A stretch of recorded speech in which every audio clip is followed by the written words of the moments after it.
American, lived in Rome, larger-than-life character. He got things done. He was making movies.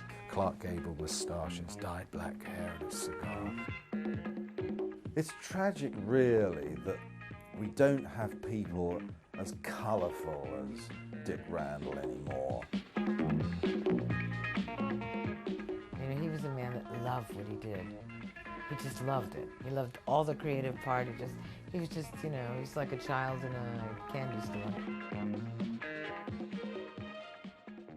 Dick was really a deal maker more than, I mean, he was actively involved in the production, but his sort of art, if you like, was getting the deal together, putting the deal together, because without the deal, there is no movie.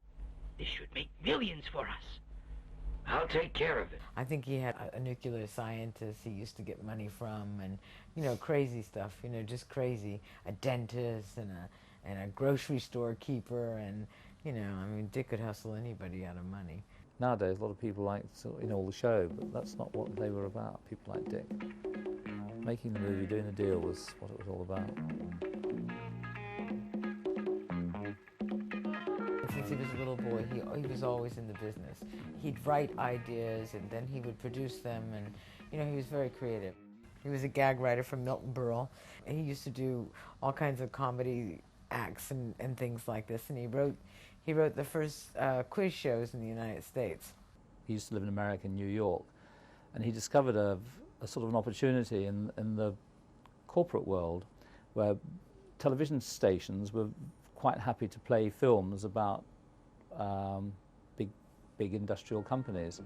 He would ring up these companies and sort of say, you know, I can recommend 3 companies for you to get in touch with who will give you a quote on making a corporate film. Yeah, I just called you to say good morning and have a good day, you know. Dick had an office and he had 3 desks and 3 telephones, and the 3 different company cards that he produced to these companies, one would be for one telephone, one would be for the other, one for the other. Now listen, kid, it's a big break for you.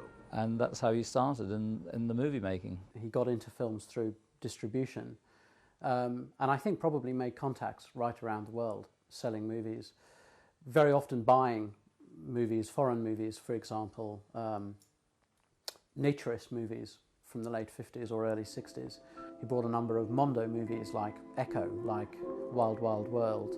He was very good at buying films, working out which of the elements in the films he bought were exploitable, cutting out the chaff and leaving the rest. It was probably on the basis of that after 5 or 6 years that he thought, well, I really might as well start taking the lion's share of the money and start producing them myself. An exciting motion picture that's right on target. Produced by Dick Randall. I think Dick just wanted to make movies. I don't think he had any sort of particular, you know, he wanted to make better movies, but he was good at exploitation movies.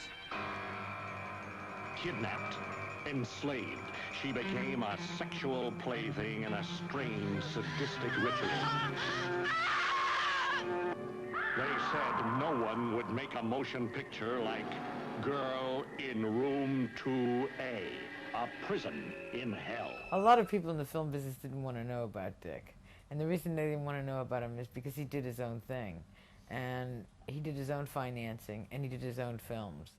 There was a lot of speculation about Dick, and everything I heard I liked enormously because it made him seem larger than life. It made him seem, I suppose, like the archetypal producer, but of a kind that had already died. It was almost as if he was a throwback to the old carny guys in America in the 30s, you know, traveling around with a suitcase full of money, paying people off, paying off the police, for all we know, getting into appalling deals with, was it really the mafia? I mean, that's what we heard. I have a feeling he had a slight altercation with the tax authorities in America, which was the reason that he went to live in Rome. He got overextended with the wrong kind of people.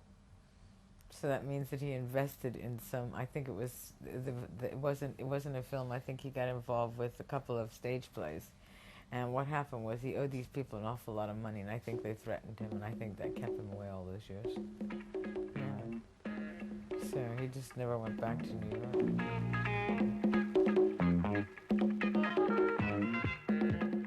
one could get the kind of production value in Italy that you simply couldn't get in America for 10 times the cost. And what happened was, during the 60s, a vast number of actors and technicians moved from all across Europe, and particularly from the United States, and settled in Rome. Honey, you shy? Me shy? Ooh, baby, I'll tell you something. You're not playing, you ain't doing nothing. I like my men to play. Is that right? You gonna play with me or what? If you're good. I ain't good, baby. I'm better than good. I'm great. I'm born in New Orleans.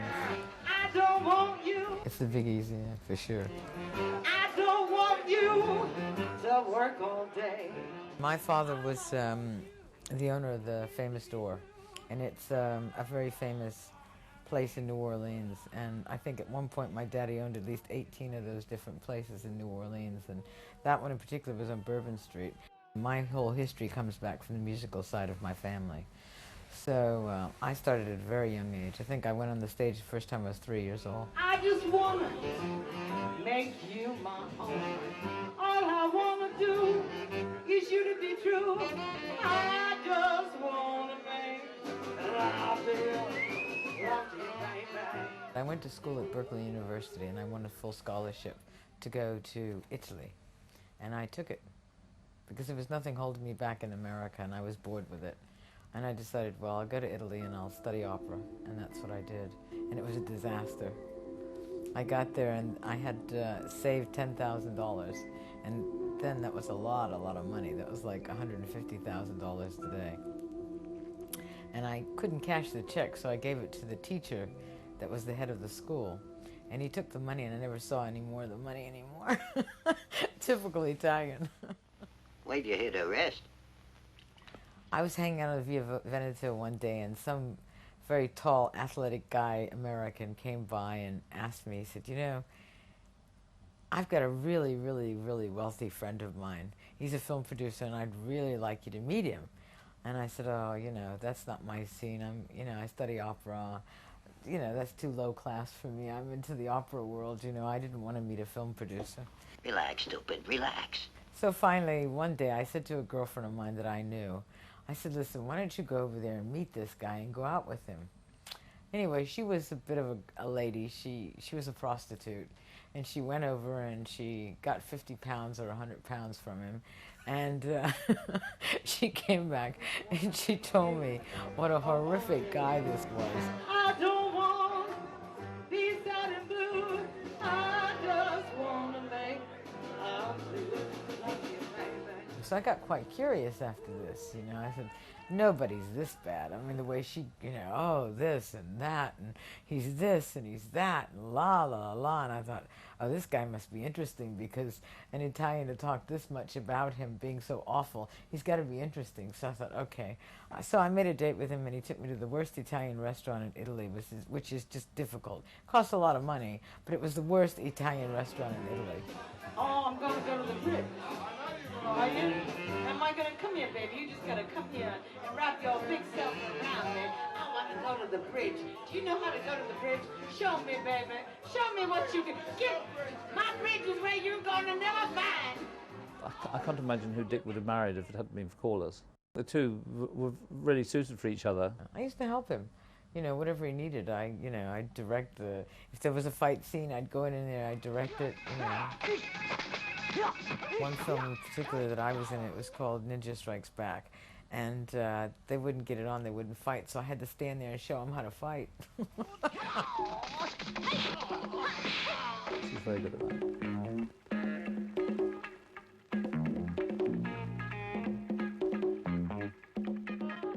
I think it's worth remembering that a lot of smaller countries couldn't actually afford to buy Hollywood product. Put very simply, if they went to a market like Cannes, the asking prices, even for a relatively low-budget American film, was way beyond the pocket of distributors and exhibitors in half the world. So they were crying out for content, crying out for films. And where people like Dick Randall came in was that they could fill that gap. They were able to make movies and sell movies, crucially, at prices low enough that they could be sold absolutely everywhere. And it operates in an arena that entirely bypasses what most people understand as cinema, which is those respectable films that you might see in your local cinema.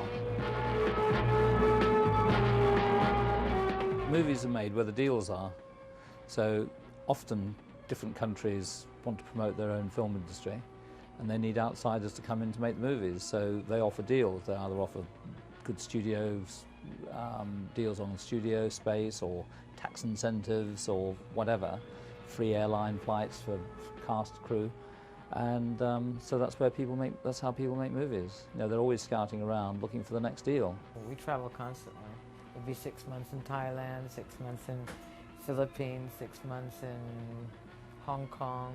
We live mostly in Hong Kong though, so we live 6 months a year in Hong Kong, and then the rest 6 months between London and Rome.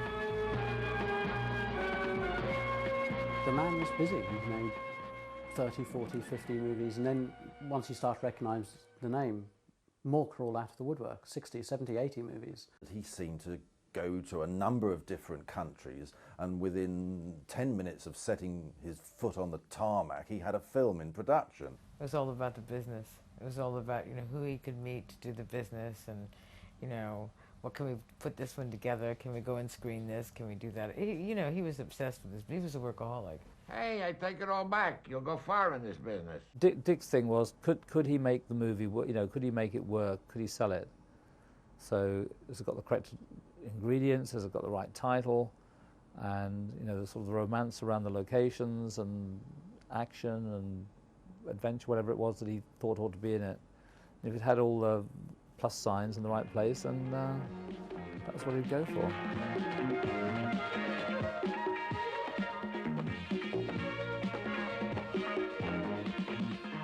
He had an awful lot of colleagues in the Far East, so what would happen is they'd put up the money for the Far East and they'd keep the film. And then Dick would put his money in, and then he would keep the rest of the world. Here's $50,000. One of the intriguing things about Dick Randall is that he was very often on the crest of the wave. He discovered in one of his trips a kung fu movie. He had bought the rights to it to sell in the West, and nobody had seen kung fu before. They hadn't a clue what it was, and he suddenly came up with this sort of new type of action movie, and everyone wanted a piece of it. And so a young Chinese-American lad became the biggest box office attraction to hit the motion picture screen since James Dean. Because he was very good friends with Bruce Lee. I mean, Dick and Bruce Lee's father, they were all very good friends. So that's how it all started. So Dick really made his big capital. His big breaks came in the Bruce Lee genre.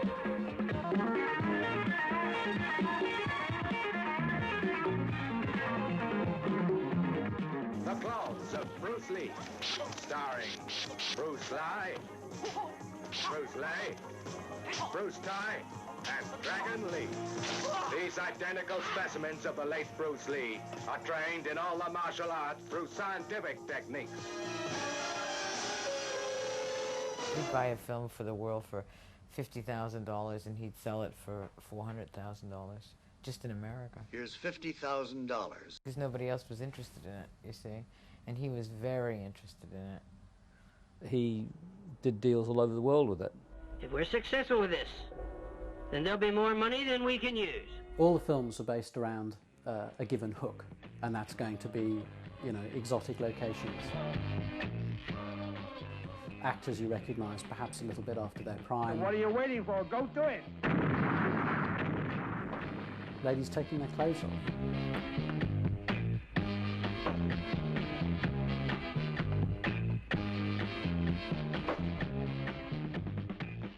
Because he could sell a film that was something that was going on at the time that was successful. So what he would do is he'd take the success of another film and he would utilize it.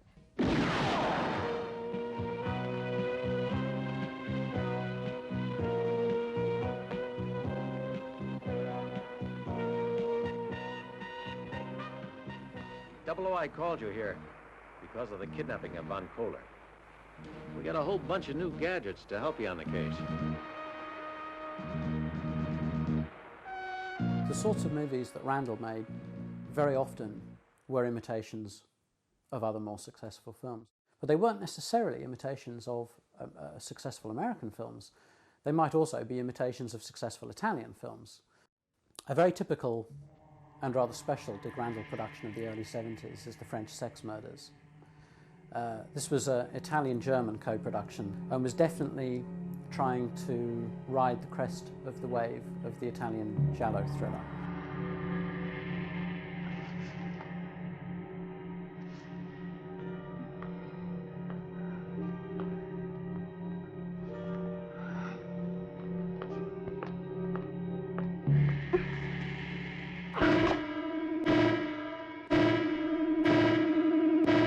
One of the striking things about the French Sex Murders is its wonderful cast.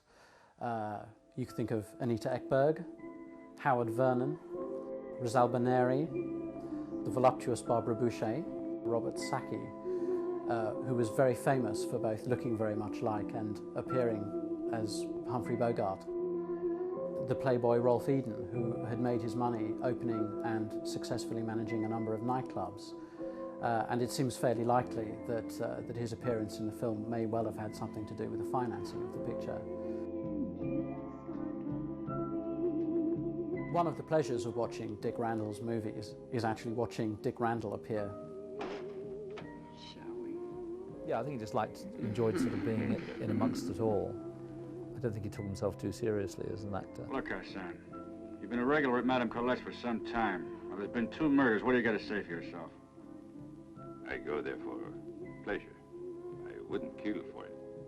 He liked being in the movies. Yeah, he loved it. Yeah. He liked being the big cheese. Dick appeared in a lot of the movies that he produced, ideally standing behind some kind of cover, oogling girls undressing. You know, and if ever there was a typecasting for Dick Randall, it was that. Yeah, well, Dick liked looking at dirty magazines and eating Chinese food. That was sort of his pleasures. Why not? And why not? They were both magnificent, believe me. Either one could shorten your life by 10 years. He had a great sense of humor, you know, and he had this kind of like low, underhanded humor, so he was always taking the mickey out of everybody. Everybody. Somebody'd come in and he'd giggle about it. Somebody, you know, he'd make some kind of comment. I was best man at Dick's wedding, and it was a very interesting occasion in Chelsea, the famous Chelsea registry office. And I do remember that the wedding was stopped 3 times during the course of it because there was a mirror behind the person who was carrying out the ceremony, and when I looked in the mirror I could see Dick's reflection and vice versa. So every time we caught each other's eye we started laughing. The 3rd time she said, right, if this happens again we're going to cancel the wedding. He was a very amusing character and not always politically correct in his actions or what he said or what he did, but underneath, a heart of gold. I've spoken to a number of people who worked with him, and they all say that he was one of the nicest people they knew. And when you think that he was working in industry, and in particularly the lower end of an industry where most people want to spit on the floor before mentioning the name of a producer, here was a guy that everyone seemed to really like. Dick was always very humorous. He would come on set and his personality was a humorous one. Usually the producer comes on set and you think, oh, somebody's going to get fired, or he doesn't look happy, you know, there's always whispering in the corner. There was never any of that with Dick. He'd come on, arrive with his girls and his cash. So perfect producer, really.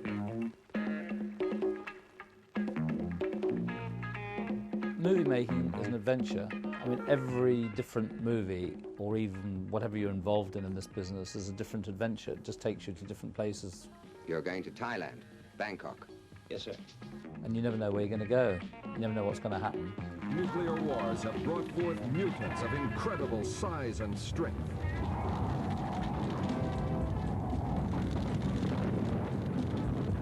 Only the Magnificent 11 can save the people from terrible death and destruction.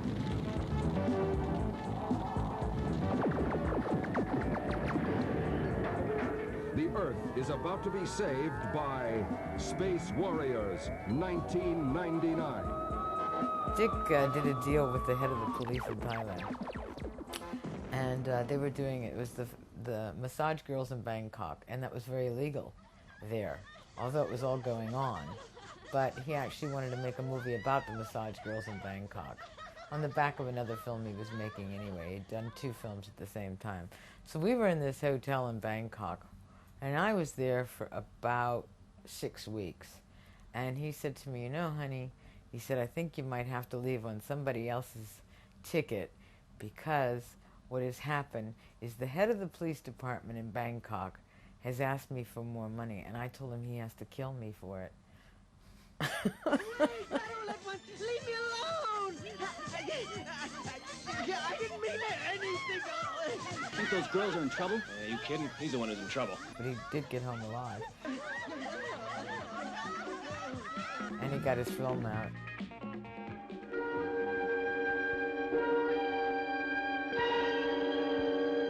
I remember signing a contract on a paper napkin, which I've still probably got somewhere, in the Champs-Élysées in Paris.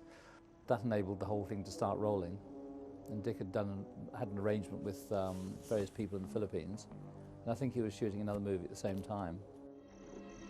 This must be the cave. What do you think, Devati? Yes, yes. This is the place we fought the natives. We'll all be killed. The gold sky. Oh, my father said we'll all be killed. Why did we ever come into the stone jungle?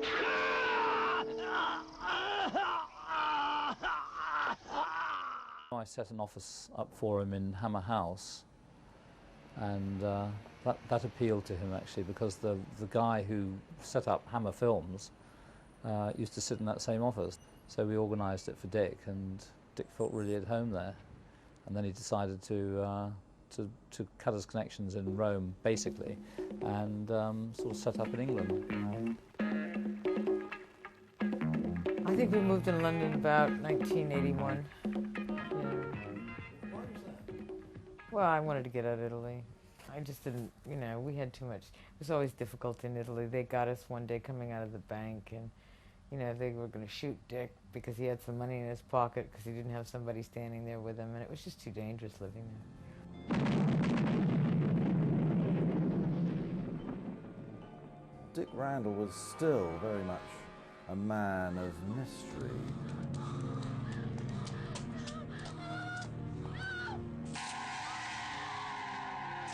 He was an American working in London, and yet no one ever saw his films. They certainly didn't turn up at the local Odeon, that was for sure.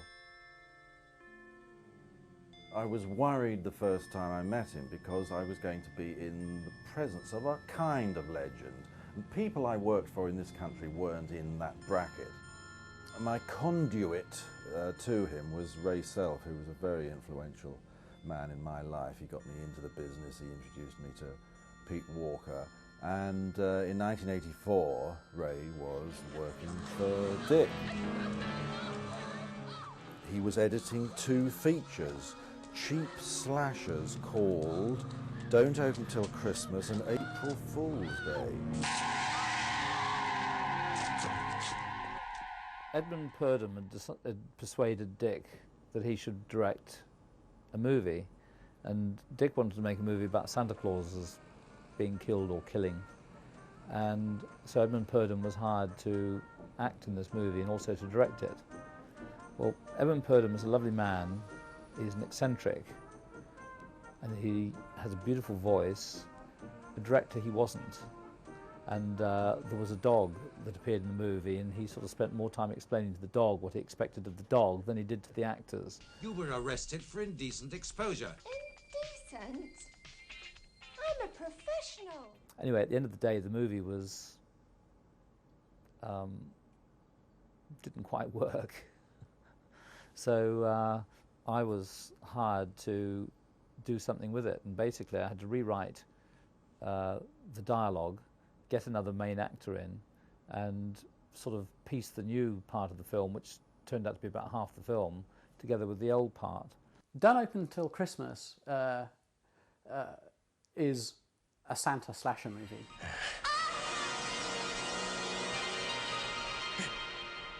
They were quite in vogue at that time.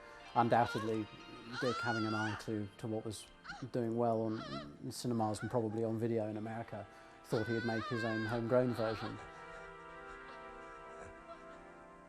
but it's really quite violent, and on many levels very typical of Dick. Of course, does deliver the goods.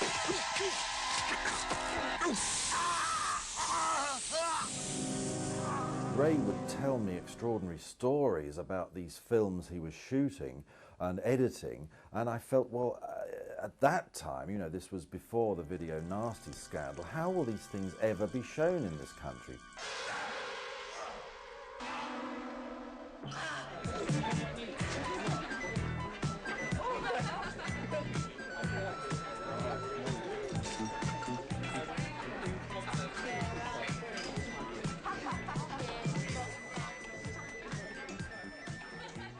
I got really mad at him because he had quite a bit of money in the bank and I didn't want him to shoot any more films. And I said, look, Dick, if you do these, you're getting older, you shouldn't do these films, you know, because you've got all that money in the bank, you can sit back the rest of your life and you never have to worry. He did 3 films right after the other.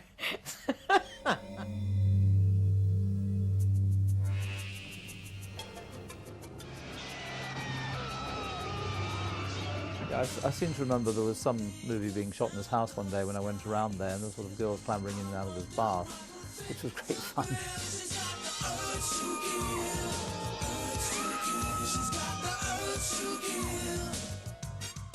Yeah, it's in his house. It was all shot in his house. This woman comes out of this computer that's jealous, and she goes around the house killing everybody. You know, the computer itself. I mean, that's far out, isn't it? Howard Adams is a man with a strange obsession. For him, the difference between life and death is only a heartbeat away.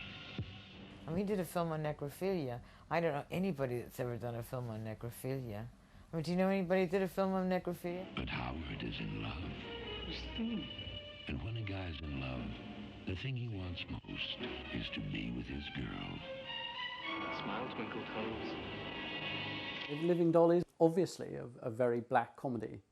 When you think that people like Jörg Buckereit in the 90s sort of made careers out of making really grim necrophilia movies, I was surprised when I came across Living Doll, because I suddenly realised that you know, someone else had been there first.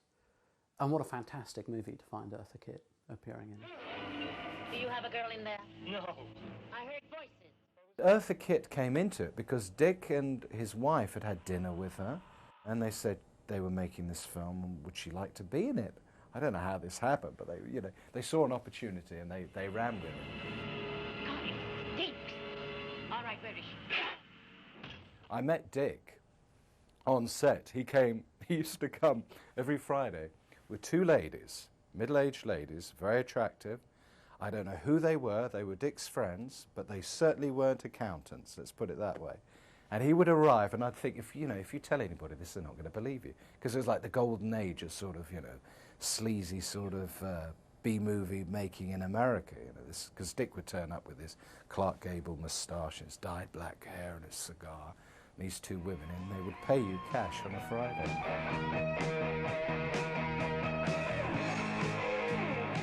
It catches a kind of real 80s English grunginess. I mean, it's also there in Don't Open Until Christmas as well. What's your name? Howard. What's yours? Bruce.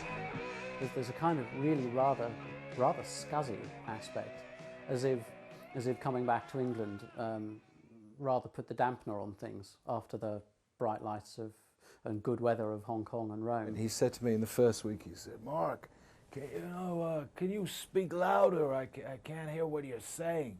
I said, "Well, Dick, what I'm trying to do is I'm trying to make a very introverted, sort of messed up guy, and I don't want him to raise his voice. And I think probably technically you could turn it up, basically." The sound guy, because I keep checking with him, and he says, "No, it's all right. We can do something with that." And he said, "Oh, right, okay, well, I don't think I've ever made a film with sound before." Got myself crying, talking, sleeping, walking, living doll.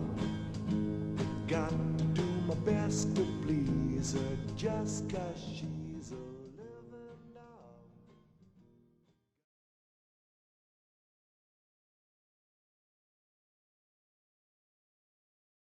He never gave up. He was doing deals, you know, the day he died. Every film to him was a new hope. It was a new dream. It was a new...